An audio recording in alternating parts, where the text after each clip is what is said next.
জেব্রার মতো ডোরাকাটা পা, হরিণের মতো শরীর আর জিরাফের আত্মীয় শুনলেই যেন কল্পনার প্রাণী মনে হয়, কিন্তু এটাই বাস্তবের ওকাপি পৃথিবীর সবচেয়ে রহস্যময় প্রাণীগুলোর একটি।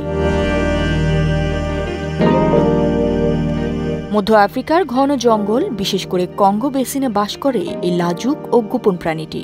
জিরাফের আত্মীয় হলেও এর গলা তুলনামূলক ছোট, তবে এর দীর্ঘ কালো জিহ্বা এতটাই নমনীয় যে নিজের চোখ আর কান পরিষ্কার করতেও ব্যবহার করতে পারে। এর পেছনের পা জেব্রার মতো ডোরাকাটা হওয়ায় অনেকেই একে ভুল করে, কিন্তু আসলে এটি জিরাফ পরিবারেরই এক গোপন সদস্য।